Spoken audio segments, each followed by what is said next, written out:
What if I told you? The reason most people suffer is not because they work too much, but because they work with the wrong mindset. Why do people feel tired even after success? Why do some people achieve everything, yet remain empty inside? Why does stress grow when results don't come? And the biggest question of all, if peace is found in spirituality, then why did Lord Krishna ask Arjuna to fight a war? Bhagavad Gita Chapter 3 reveals a truth that can completely transform your life. You cannot escape action, but you can learn how to act without suffering. Stay till the end, because this chapter can change the way you work, think, struggle, and live forever. And if you love wisdom that improves life, subscribe to the channel and join this journey of timeless knowledge. If you want every chapter of the Bhagavad Gita explained in simple, deep, life-changing, subscribe now and turn on notifications. This wisdom is timeless, and the next chapter may be exactly what your life needs. Small prayer before we begin. O Lord Krishna, guide our mind toward wisdom.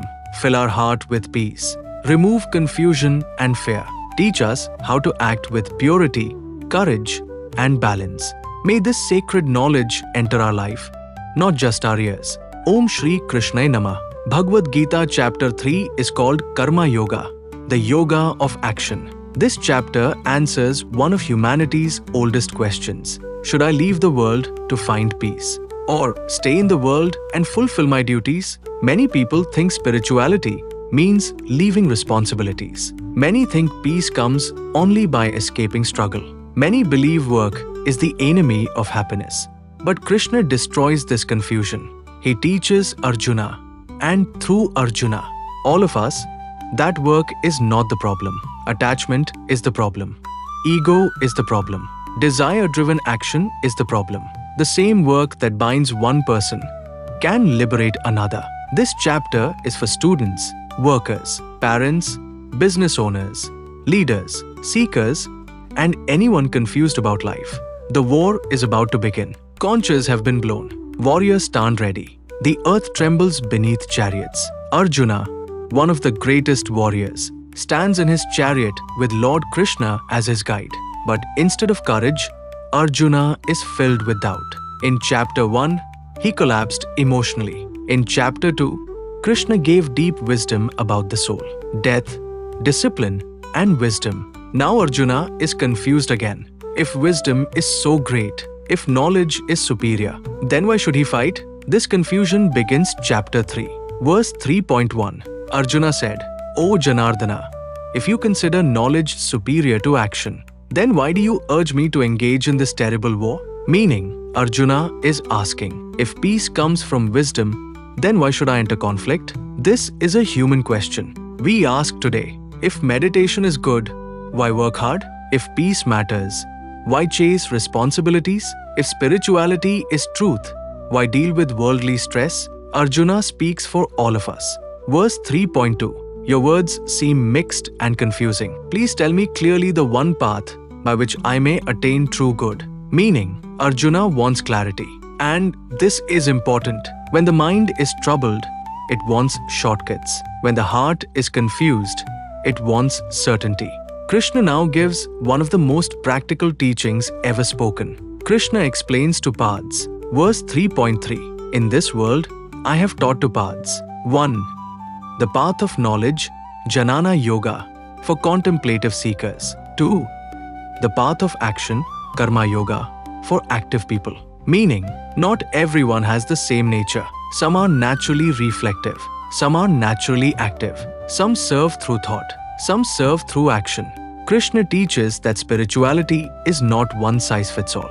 The destination may be one, but the roads differ. Verse 3.4. A person does not attain freedom from action by merely avoiding work, nor perfection by renunciation alone. Meaning, simply quitting responsibilities does not make someone spiritual. Leaving a job is not freedom. Leaving family is not wisdom. Changing clothes is not transformation. If the mind is still restless, angry, jealous, greedy, fearful, then outer renunciation means little. Many run away physically, but carry the same problems internally.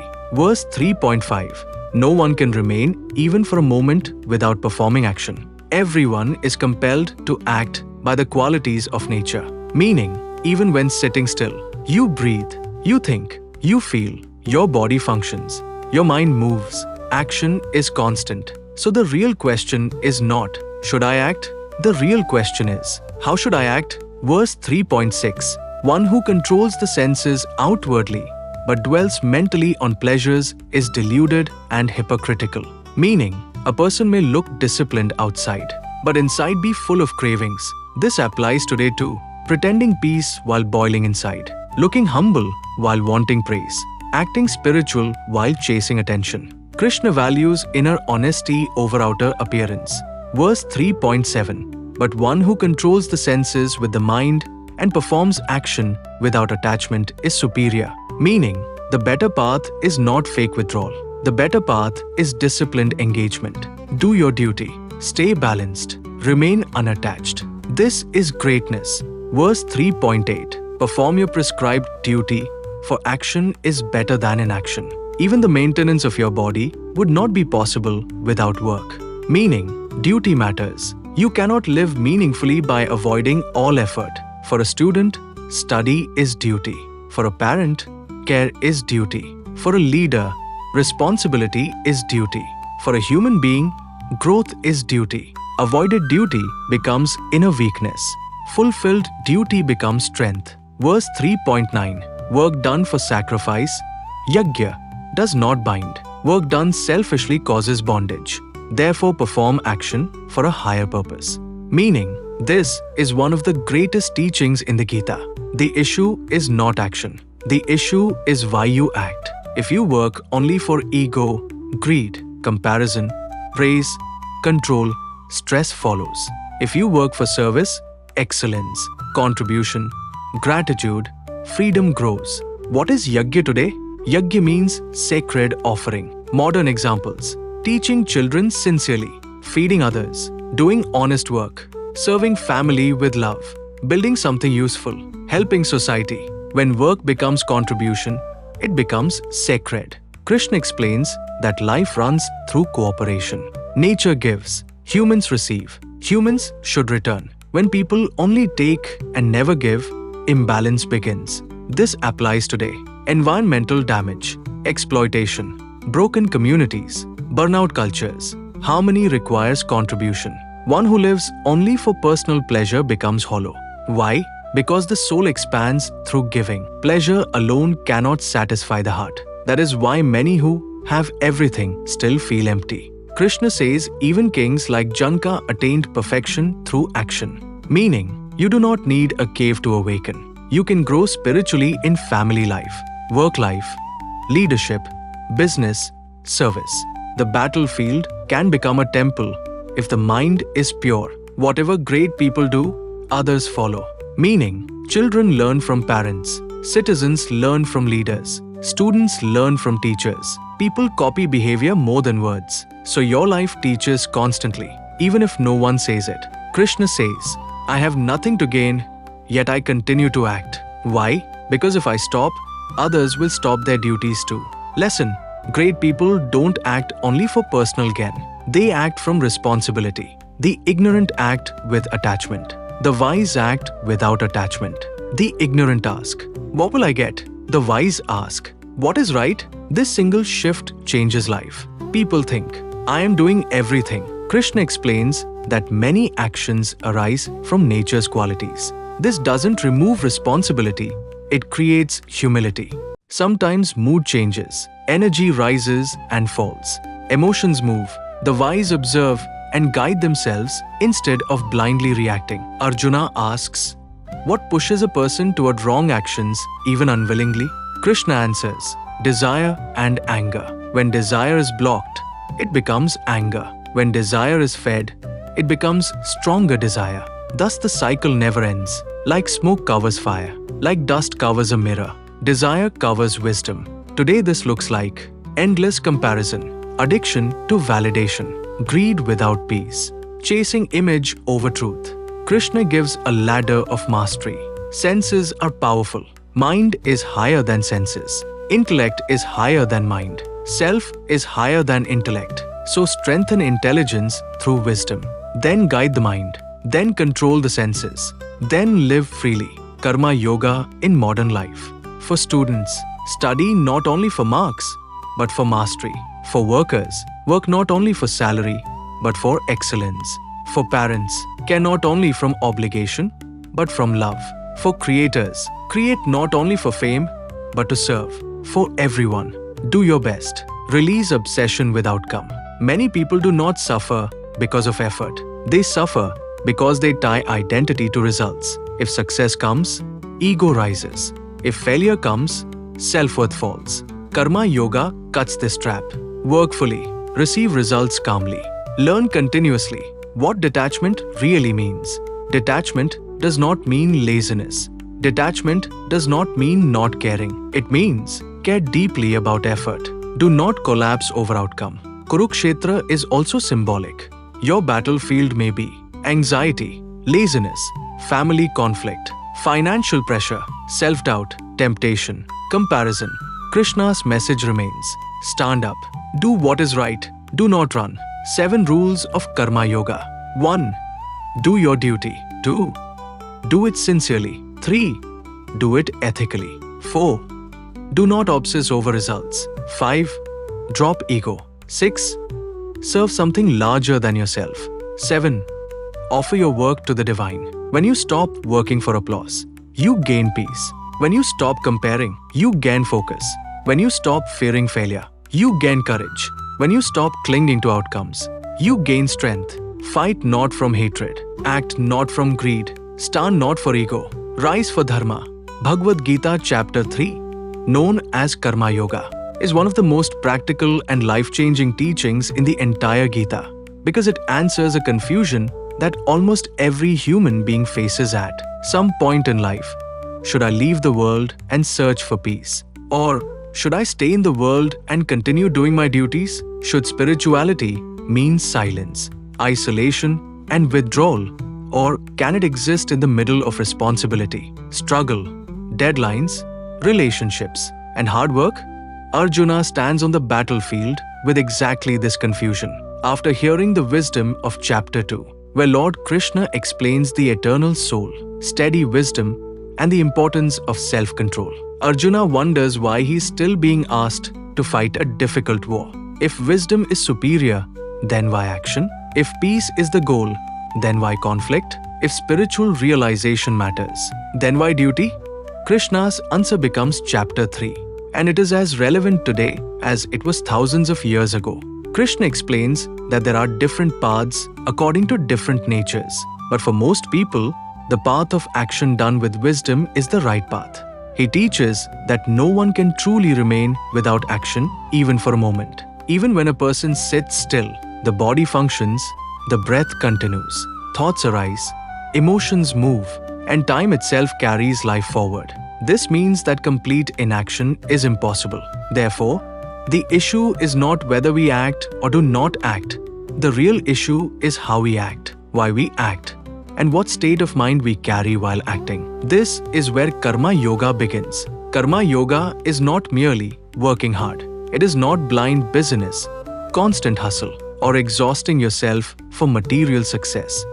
Karma Yoga means performing your rightful duties sincerely, skillfully, ethically, and with dedication, while remaining free from unhealthy attachment to results. Krishna teaches that action becomes bondage when it is driven by ego, greed, selfish desire, insecurity, comparison, or obsession with outcomes. The same action becomes liberation when it is performed with balance, service, purity, and surrender. This is one of the deepest psychological truths ever spoken. Two people may do the same job, yet one becomes stressed, bitter, anxious, and exhausted, while the other becomes stronger, calmer, wiser, and fulfilled. The difference is not in the outer task, it is in the inner consciousness. A student studying only to defeat others may feel constant pressure, jealousy, and fear. Another student studying to learn, grow, and serve through knowledge may feel purpose and discipline. A person working only for status may feel empty even after success, while someone working to contribute meaningfully may feel satisfaction. Karma Yoga transforms ordinary action into sacred action by changing intention. Krishna also warns against hypocrisy.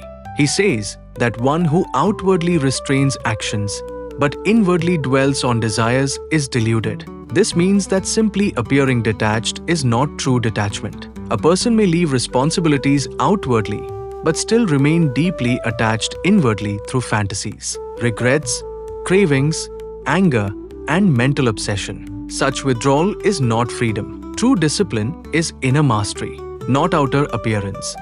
A person can live in a city, run a business, raise a family, and still be spiritually advanced if the mind is clear and balanced. Another may live in seclusion yet remain trapped in desire.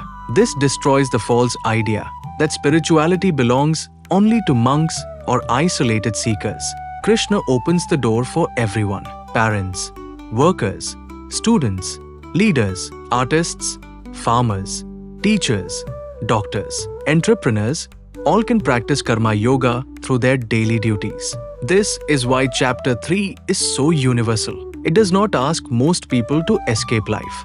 It teaches them how to live life properly. Krishna says that prescribed duty should be performed because action is superior to inaction. Even maintaining the body requires effort. Food must be earned or prepared, shelter maintained, health cared for, relationships nurtured, and society sustained. Life itself is interdependent action. To reject all duty carelessly is not wisdom. It often becomes laziness disguised as philosophy. This teaching is especially important today because many people confuse comfort with peace. Avoiding difficulty can feel pleasant temporarily, but it often creates deeper suffering later. Avoiding study creates future regret. Avoiding discipline weakens character. Avoiding honest conversations damages relationships. Avoiding responsibility reduces self-respect. Karma Yoga teaches that growth often requires effort, and meaningful effort creates dignity. Another profound concept in Chapter 3 is yajna, often translated as sacrifice or sacred offering. Krishna says that work done for sacrifice does not bind, while selfish work creates bondage. In modern terms, this means action should be connected to something higher than personal craving. When work becomes contribution, it becomes purifying. A teacher educating children sincerely performs yajna. A nurse caring for patients performs yajna. A farmer feeding society performs yajna. A mother caring for her family with love performs yajna. An honest engineer building safe systems performs yajna. Even a student who studies so they may later help others can transform study into yajna. The principle is simple. When life revolves only around what can I get, the heart contracts. When it expands toward how can I serve, the heart grows lighter. This teaching also explains why selfish success often feels empty. Material gain alone rarely satisfies because the human spirit seeks meaning, not only possession. Krishna then explains that the world runs through cycles of mutual support. Nature gives resources, humans must act responsibly, and harmony depends on reciprocity. When people only consume without gratitude or contribution, disorder grows. This teaching feels incredibly modern when we consider environmental destruction, exploitative systems, burnout culture, and social isolation. Chapter 3 reminds us that selfish extraction harms both the world and the self. Giving back is not optional for a healthy civilization. Krishna further says that wise leaders should continue to act because society follows the example of those it admires. Whatever noble people do, others imitate. This is true in every age. Children imitate parents more than they obey lectures. Employees copy leaders more than mission statements. Citizens mirror public culture more than slogans. Online audiences imitate influencers more than formal teachings. Therefore, personal conduct matters greatly. Every life teaches, whether intentionally or not. Krishna even says that although he has nothing to gain, he still acts continuously, because if he ceased to act, people would become confused and neglect duty. This reveals a powerful principle. Greatness is not measured by how much one can avoid responsibility, but by how responsibly one uses influence. In modern life, many want authority without accountability. success without service, reward without discipline. Chapter 3 reverses this mindset. It honors responsibility as sacred. Arjuna then asks another timeless question.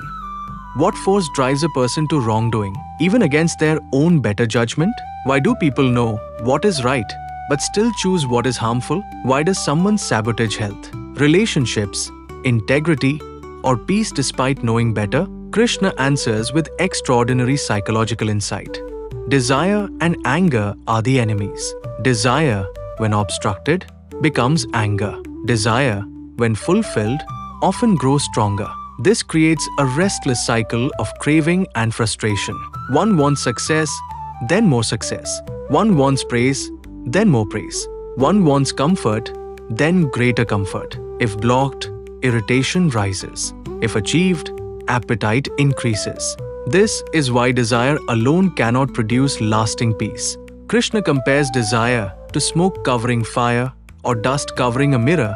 It obscures clarity. Today, this appears as addiction to comparison, constant scrolling, chasing validation, endless consumption, and tying identity to achievements. The more one seeks completion outside, the more inner emptiness can grow. Karma Yoga offers an antidote. Act fully, but do not depend emotionally on results for your worth. Effort should be wholehearted, but identity should not be chained to outcome. This is a life-changing principle. Many people suffer not from failure itself, but from the belief that failure defines them. Many are not stressed by work itself, but by the fear of what results mean about them. Karma Yoga separates effort from ego. You can fail at a task without becoming a failure as a person. You can succeed without becoming superior. You can strive intensely without losing peace. Krishna also explains a hierarchy of mastery. The senses are powerful. The mind is higher than the senses. The intellect is higher than the mind. And the self is higher than the intellect. This means impulses are not the highest authority in a human being. Just because you feel something does not mean you must obey it. Just because the mind wants distraction does not mean it is wise. Intellect, the power of discernment, must guide the mind. Through reflection, study, good company, and discipline, the intellect becomes stronger. Then it can direct the mind away from destructive habits and toward meaningful action. Beyond even intellect is the deeper self, the witnessing consciousness untouched by temporary emotional storms. Remembering this higher identity gives stability. For modern people, this teaching is invaluable. Social media, advertising, and consumer culture constantly stimulate the senses and manipulate desire. Without trained discernment, people become reactive and scattered. Chapter 3 teaches inner governance. Students can apply Karma Yoga by studying regularly without obsessing over marks. Professionals can apply it by working with excellence while not collapsing under pressure. Entrepreneurs can build courageously while accepting uncertainty. Parents can serve lovingly without needing constant recognition. Artists can create sincerely without becoming enslaved to applause. Athletes can train intensely while remaining composed in victory or defeat. Spiritual seekers can serve society instead of chasing dramatic appearances of holiness. Karma Yoga is not passive. It does not mean low ambition or careless effort.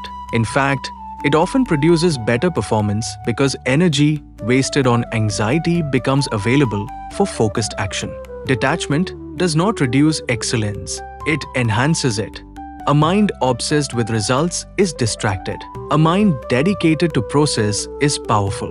This is why many peak performers unknowingly practice aspects of Karma Yoga when they focus deeply on execution rather than overthinking consequences. Another misunderstanding Krishna removes is the idea that spirituality means emotional numbness. Karma Yoga does not ask you to stop caring. It asks you to care wisely. Care about truth, effort, ethics, growth, and contribution. Do not become shattered by praise or blame, gain or loss, temporary success or temporary failure. This balanced mind is resilient. In a world of constant volatility, such steadiness is priceless. Chapter 3 also reminds us that each person has a unique role. Comparing your path constantly with others creates confusion. Your duty may differ from another's. One person is called to teach, another to build, another to protect, another to heal, another to nurture. Respecting one's rightful path is healthier than imitating someone else's glamorous image. Much suffering today comes from comparison-driven living. Karma Yoga redirects attention back to sincere self-duty. At its heart, Chapter 3 teaches freedom in the middle of movement. It does not postpone peace until retirement, perfect success, or escape from society. It says peace can exist while acting, if action is purified. This is revolutionary. It means daily life itself becomes the field of awakening. Washing dishes mindfully, studying honestly, speaking truthfully, caring faithfully, working skillfully, helping quietly. These ordinary acts become spiritual practice when performed in the right spirit. The battlefield of Kurukshetra also symbolizes the inner battlefield each person faces. Discipline versus laziness, courage versus fear, integrity versus temptation, wisdom versus impulse, purpose versus distraction. Krishna's call to Arjuna is also a call to us. Stand up and do what is right. Do not run from the necessary struggle of growth. Face your life with clarity. Perform your role with dignity. Offer the fruits beyond yourself. This chapter remains eternally relevant because modern humanity is active but often not peaceful, productive but not fulfilled, connected digitally but disconnected inwardly. Karma Yoga shows how to unite action with peace, ambition with ethics, discipline with devotion, and success with humility. Its message can be summarized simply: work sincerely, act rightly, serve something higher, let go of ego, accept outcomes gracefully, keep learning, and continue moving forward. When this becomes your way of life, work no longer feels like chains, it becomes a path. Duty no longer feels like burden, it becomes strength. Results no longer control identity, they become lessons. And life itself becomes yoga. That is the immortal wisdom of Bhagavad Gita Chapter 3. Go to work, study hard, build honestly, serve lovingly, try fully, accept gracefully. This is spiritual life in action. If you want every chapter of the Bhagavad Gita explained in simple, deep, life-changing, subscribe now and turn on notifications. A poem for better understanding. Do the work your soul must do, with steady hands and vision true. Let praise not lift, nor blame destroy. Make duty deep and effort joy. Walk through storms, yet stay upright. Choose the good, defend the right. The heart grows free when self is small. Serve with love and rise through all. At the end, Tasmad ashakte satatam karyam karma samachar. Ashakto hvaye acharan karma param apnoti purusha. Meaning, therefore, always perform your duty without attachment. For by acting without attachment, a person attains the highest state. Jai Shri Krishna.